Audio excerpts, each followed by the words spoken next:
Most leaders think they have a revenue problem or a product problem, but after looking at the 2025 data, the truth is usually much simpler. They have an expectation gap. You're right. Business owners are out there trying to hire talent to hit quota, and employees are looking to hire an employer to help them build a life. When these two goals don't align, your culture and your bottom line take a hit. I'm Mike Gazzano, Director of Growth. I'm joined here by Richard Leduc, our VP of Sales. And this is It's Personnel, where we get into the human side of small business. Today, we're breaking down the growth math and sales strategy that you need to bridge the gap and actually keep your best people. This episode is brought to you by our partners at Helpside. For over 30 years, Helpside has been providing small businesses with the big company benefits, payroll solutions, and HR expertise they need to compete with the giants. Because in 2026, success isn't just professional, it's personnel. So let's dive in. Mike, you've had a ton of experience in the PEO space. You've now been with Helpside for a little bit. What are some of the things about its medical plan that you find to be unique and that our clients really love? Yeah, I think a few things that are particularly unique is the underwriting and how we go about setting that up. I think one of the strategic advantages for Helpside and their medical plan is basically not underwriting for a profit. We underwrite specifically to accommodate the risk. And so, when you compare that generally to what you would see in the open market, there's somewhere between a 10 and 20% reduction in overall premium. And so that's, one of the main ways that we have the ability to deliver these rates to our clients within the Helpside ecosystem. For sure. I often joke when we're training new salespeople about nobody usually wakes up in the morning and is like, you know what? I want to talk to somebody about our HR needs, our payroll needs. That's what I want to talk about today. That's my jam.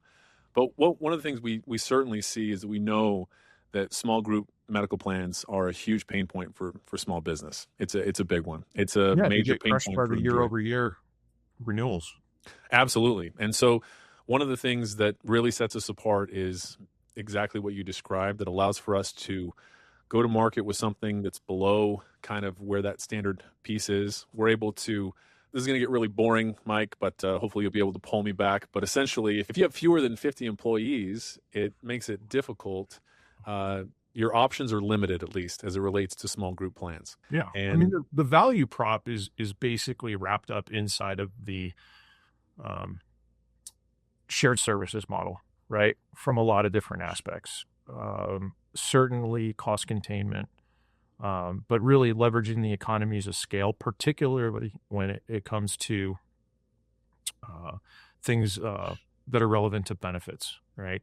The ability to distribute that risk across a significantly larger premium base.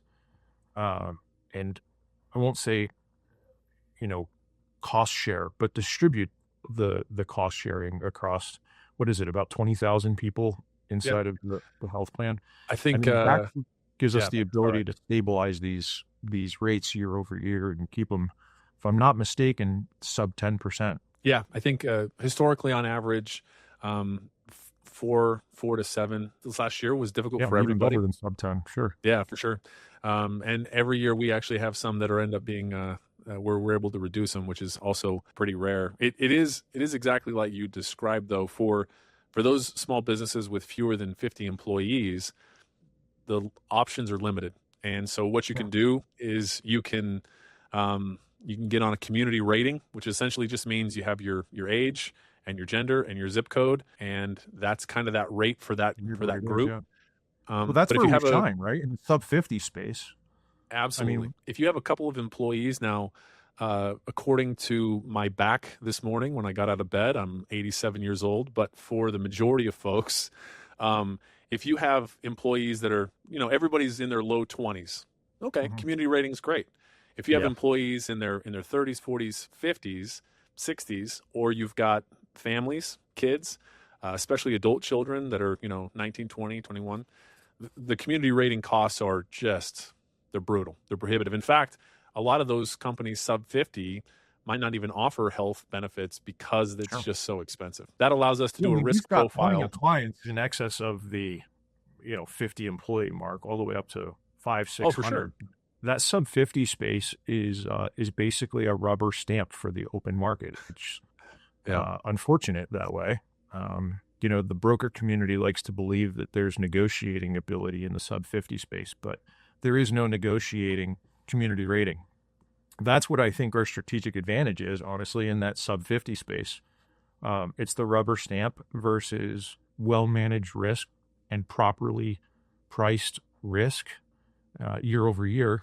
And, that's how we're able to deliver what we do to our prospects and obviously our clients. I mean, a lot of the business that we're having the opportunity to work with actually originates with a health insurance broker, largely because of this sub 50 space and its community rating restrictions. Yeah, for sure. In fact, we love working with health brokers. What it allows us to be able to do is often people come in and they say, "Hey, Lo, we've got the best plan for you." Well, if you have a health broker that you like, we would like to be one of the plans that you're looking at. Yeah. And so then Yep. when we go in and assess it, then the broker who is a trusted advisor for you is able to say, "Yeah, this is a great fit," and it seems less salesy because you have that trusted advisor. It's the trifecta where everybody wins. Yeah, for sure.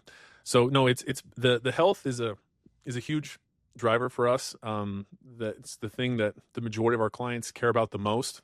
Our goal is to put together the business case for the prospect, where we look at the at the health piece, we look at the workers' compensation risk piece, we look at the HR and payroll piece, and then we put together a total business proposition where ultimately our goal is to try to save you net money on the health, and you get a bunch of additional services as part of that as well. So Yep. honestly, our biggest hope is that folks will reach out to us, allow us to give them a health quote.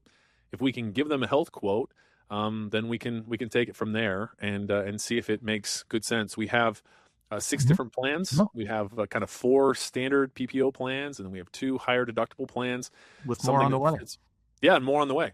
Trying to fit into a bunch of additional markets. For a long time, we've been around for 35 years, but for a long time we were kind of just in sleepy old Utah and Wyoming. And we've been in Arizona now for several years, and the Arizona market wants some additional diversity in plans, and so we're going to be working to put that in place. So, hey, I know we were getting a lot of our business from client referrals, which is a huge testament to Helpside as a whole, but I know that we've grown beyond that. What's the percentage that are coming in from existing clients, referrals? Part of the reason that's such a good question is because if your clients like you, then they're more likely to, they're going to refer other people to come to you. And so if a lot of our referrals are coming from that, well, that's pretty positive. So I've been with Helpside for 3 years, and I have not ruined the reputation of Helpside. We still get a significant number of our leads and new clients awesome. from. That's super unique in the PEO space. Yeah. So I can speak to 2022. It was roughly 75 to 80% of our clients came through brokers. That's now, awesome. one of the challenges, we recently expanded into a couple of new markets. It's tough to get client referrals in a market where people don't know you. So in other places, that's a little bit different. But we've seen a pretty steady flow. It's probably not that same percentage because we've spent more on marketing. But in terms of number, we've seen that be steady or increase. It's really, really nice. What happens usually is somebody is frustrated with something, usually medical plan, or there's a payroll issue, compliance in multi-state. Obviously, they're expanding and they need help from an HR perspective. And they're talking to their friends. Small businesses often work together, have friendships or in associations. And so they'll chat about it, and then they'll say, "Hey, what are you doing?" "Hey, we use Helpside." "Oh, yeah, tell me about it." And so we absolutely love that. Do you find that those folks have ever had exposure to PEO? Is it a new concept to them, or? That's a great question. The vast majority of our clients don't. It's a lot of education on even what a PEO is. Yeah. I used to work for a company, and we used to sell gloves, and it was really easy to tell people what I did. I said I sold gloves. Now when people ask me what I do, I say, "Do you know what a PEO is?" And they say no.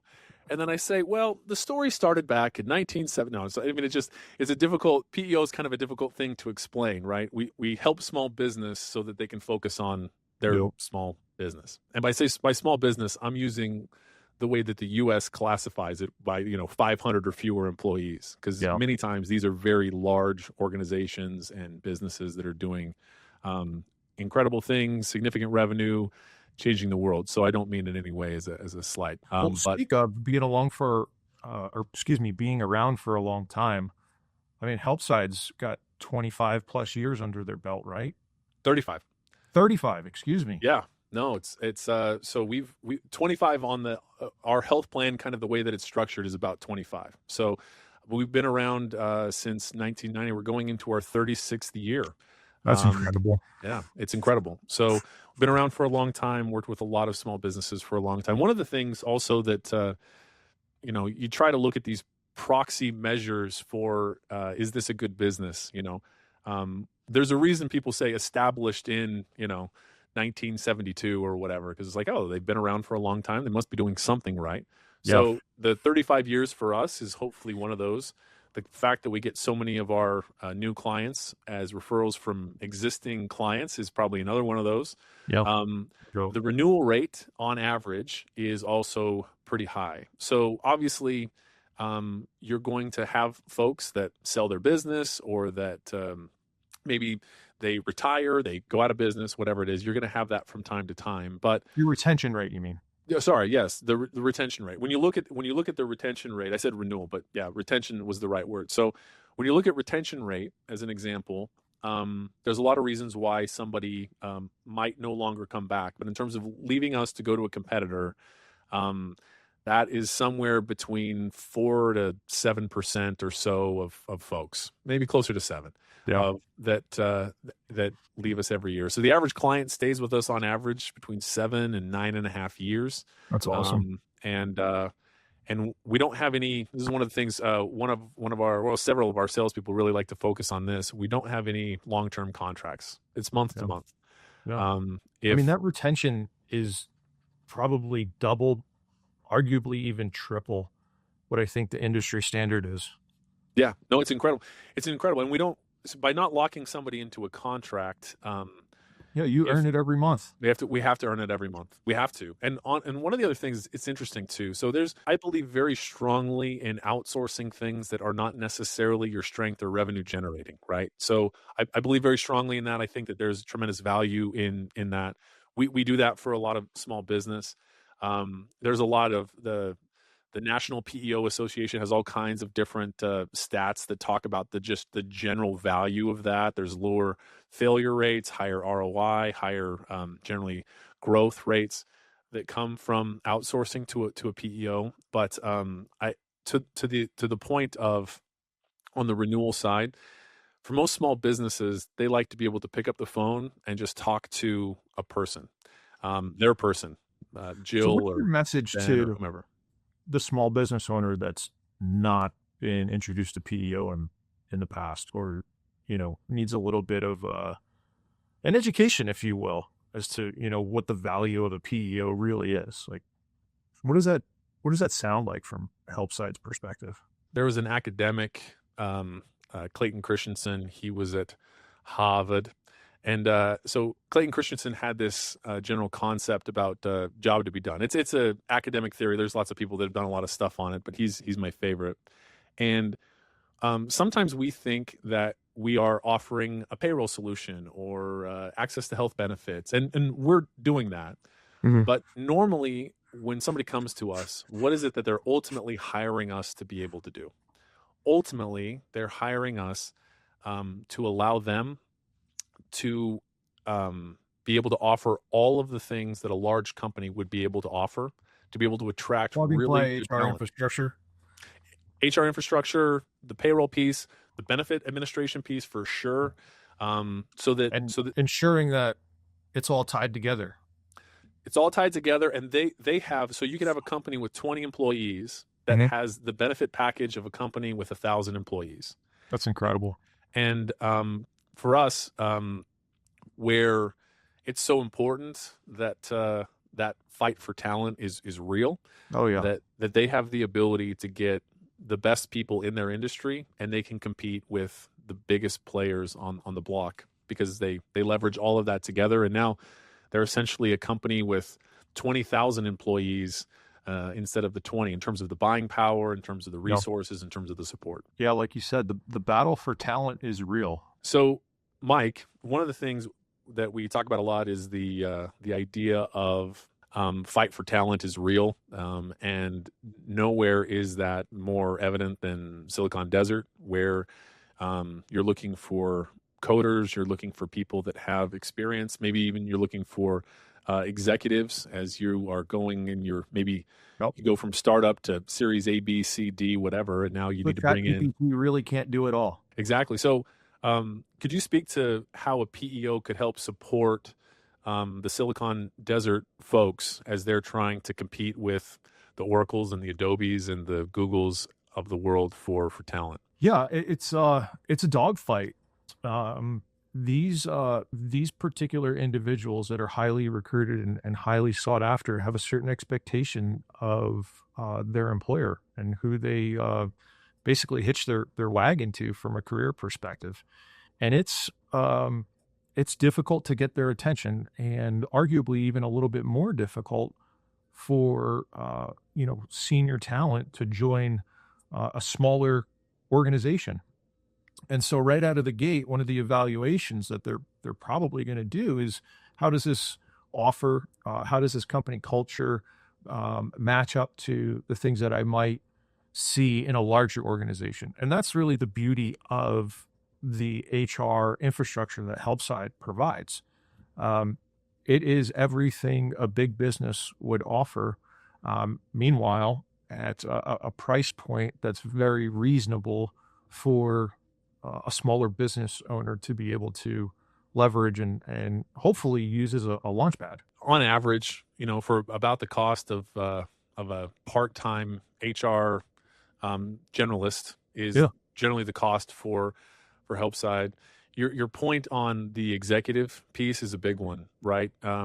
It's one thing to attract really talented people in the tech space, but as the company grows and you're bringing in additional leadership, there are certain expectations of benefits and not having to deal with a lot of kind of the pain of operating and running payroll and the general pain of making sure that everything is done correctly from an HR perspective, and all the things that don't produce income for the organization. 100%. Absolutely. Now, Mike, if people have heard of PEO before, they may have heard about it from ADP or perhaps TriNet or Insperity, one of the larger kind of big box competitors, I guess you might say. You come from that world. What are some of the differences that you've seen between those competitors that do an incredible job, by the way, and what you've seen at Helpside? Yeah, I think the folks or the clients, if you will, that thrive in those environments really essentially have things ironed out within their organizations already. And one of the more unfortunate things that I've seen happen with some of the larger competitors is the services that the PEO offers, although they're widespread, inevitably get whittled down to two main functions. One is the technology to process payroll and the ability to access a benefits plan. As you know, PEO is far more valuable than that.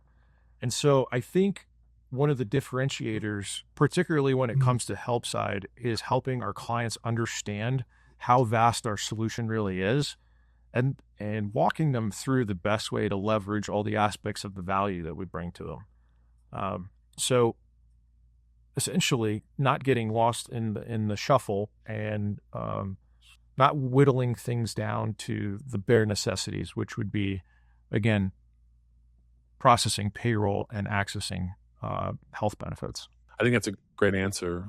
We try to do assessments with our clients every year, always trying to improve, finding out what it is that they like, what it is that they would hope for improvement. One of the biggest things that they like is that when they have a problem, they call their payroll person, their HR person. It's Yep. not an 800 number. It's which those are Well, fine. You can call and and to get that, solutions. a lot of the larger competitors are going to more call center like environments, and that's just not working at scale for the PEO client base, right? You're hired as a PEO to be that plug and play infrastructure, and when you have a question, you want to have a conversation with a human being, an HR certified individual that frankly knows their stuff. Getting passed around through the call center hierarchy is a level of frustration that have frustrated a significant amount of the clients that we've been fortunate enough to earn from some of the larger organizations. It's absolutely true. It's a huge value add for us. So I've got an HR problem. I'm going to call Catherine. Catherine's my HR person, right? I'm gonna call Yep. Brent. I'm going Uh-huh. to call Nate. Every time I have a problem, that's who I call, and I have their number, I have their email, and they're going to source it for me. They're going to find it. I understand from a cost perspective why people move to that other model, but um, for small business, we're often talking to the owner or the C-suite in that business. Yep. And a larger company, like I said, I've worked company with tens of thousands of employees, and you'll have an HR person that can call and be on hold with on an 800 number for a longer period of time. The people that are calling us are the owner of the company or an executive in the company, and Yeah, the they PEO don't have the time. solution is very much designed to be a high support white glove model. Um, and I think Helpside's done an incredible job of displaying that to our client base. Hence the client referral numbers, right? I mean, they're through the roof. I did want to ask you about turnover as well. So turnover is brutal, and so I'm in sales, and so the national average for turnover for salespeople is 25% per year. So as No, an organization, if you're having a turnover of less than that, you're killing it. But that means that on average, every 4 years, you've essentially turned over your entire sales organization. The cost on sales is through the roof, uh, astronomical. astronomical. But could you speak to the value of a PEO in helping to reduce general employee turnover? Yeah, I mean, first it starts with the ability to attract, like we talked about earlier, but the ability to maintain is arguably even more important, right? Turnover is a very expensive, well disguised expense within the business, particularly within small business, right? We've all met the business owner that has poured their heart into building a business, finally transitions um, that knowledge to a salesperson, and then inevitably that salesperson walks out with all that knowledge 8, 12, 16 months later. It's number one, it's disheartening, but two, it's incredibly expensive. So the ability to provide an employee with, what I would refer to as world-class benefits and infrastructure. Again, the same things that they would experience in a larger, more corporate, if you will, environment is it's the ante to play nowadays. One thing that we hear sometimes, so culture is a huge component, especially in social media. People are talking about culture quite a bit. My favorite definition of culture in an organization is how people do business, how they act day to day. That's Yeah. actually the culture. It's not necessarily a ping pong table in the break room, although those are lovely. But so a concern that people might have is, okay, well, we're growing here. If I outsource some of this stuff, I'm going to lose control of that culture that, Yeah, that's a and good for some point. founders, it means quite a bit. What about that concern? So the very definition of co-employment really truly is um, what I would refer to as shared responsibility, right? Where people I think maybe misunderstand the PEO model is they mistake it for employee leasing. This is very much not employee leasing. It is a model that was born out of employee leasing, but um, In terms of the day-to-day, and how the PEO model, which, by the way, the model is recognized by the IRS as a business model, It's is very is important. It's very is really important. In case it the is. IRS is watching this, we love them, and it is recognized. Thank you. Yeah, yeah. But it's important to understand that while we were born out of the employee leasing space, from a day-to-day perspective, the business owner still retains 100% control and direction of the organization. The PEO does not involve themselves or assert themselves in any form or fashion um, inside of the organization. Right? It's very much a cohesive relationship in that we are in the background orchestrating the things that don't necessarily generate profit for the organization. So, from a control perspective, we don't take over any sort of controlling position. We very much form a partnership. So, Richard, when you're out there with your guys talking about PEOs and introducing the concept, who are you guys most frequently connecting with? CFO, CEOs? And often it depends on generally the size of the organization. Obviously, the larger the size of an organization, you might have a director. Um, it varies quite a bit, but often it might start off in the HR space, or what we find is maybe the case, especially with companies that have 20 to 30 employees. It's the person who isn't necessarily the HR person, but then has been put in charge of the HR stuff. So Oftentimes an administrative assistant in some form or fashion, an administrative assistant, or in some cases, office maybe, manager. yeah, or even you have the COO that is running the benefit Yeah. admin, and they're frustrated, and they might have some additional support from additional employees, but it's quite a bit. Or you have somebody. One of the things we find actually all the time is, so let's say a company has somebody that is fully dedicated to HR. Um, there's a lot of really great things that HR can do. Speaking of culture, which we've talked about a little bit, but if their time is spent solely on making sure that everything is, done properly in multi-states, or that is just doing the benefit administration, or doing payroll, or some of those different things, it makes it difficult for them to do some of the things that maybe they went in HR to do. Some of the things that are a little bit more fun, some of the things that are more aligned to culture and to employee appreciation things. Doing different surveys and trying to understand how they can improve things at the organization or for their clients. And so we are able to free up quite a bit of that time. It's difficult in a sales environment to sell the soft cost of time spent doing a particular thing. We try to do that in saying how much time they'll save here or there. But for the people that are having to do a lot of it, to not have to worry about that anymore, so that they can focus on other things, either that are more of what their passion is, or things that are more focused on generating revenue. Those are the people that become huge advocates. I will say too, one of the questions that we get, there's a huge fear as it relates, because we're outsourcing can sometimes seem like a bad word for folks, and so you might have somebody that is an executive, a leader, a founder of the company that is looking at Helpside as a solution, or PEO in general as a solution.